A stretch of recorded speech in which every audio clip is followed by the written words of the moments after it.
અત્રેના અવસરે ઉપસ્થિત આ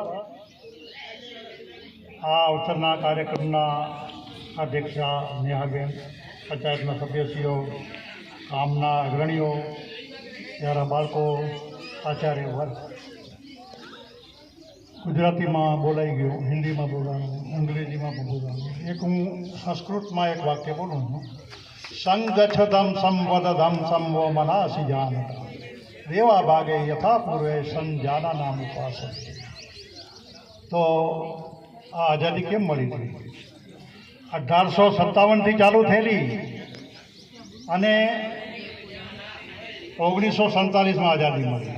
આઝાદી મળવા પાછળનું એક જ કારણ હતું કે આ બધા લોકોએ એકત્રીકરણ કર્યું હતું. તો બધાએ એક સાથે મળીને એક સાથે કામ કરવાનું. આ તો થઈ દેશની વાત. હું વાત કરું છું આપણા ગામની રાઉલભાઈ.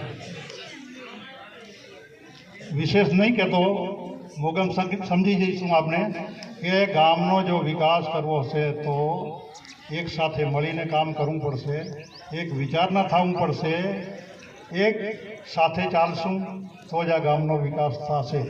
તો મારી આગળ આજે માતૃશક્તિ, આજ તો જેને કંઈ અતિક્રમણ કર્યું છે, 3 કાર્યક્રમમાં મેળેનું ગયા.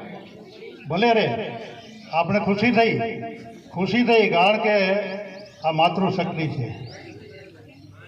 તો આ માતૃશક્તિ વિના આ પુરુષ પાંગલો છે. તો વિશેષ હું નથી કહેતો, પણ ગામના વિકાસ માટે આપણે એક સાથે મળીને કામ કરવું પડશે. હા, જ્યાં વિરોધ હોય ત્યાં વિરોધ કરવાનો, પણ જ્યાં ગામની પ્રગતિ થતી હોય એવો વિષય હોય ત્યાં વિરોધ કરવો યોગ્ય નથી.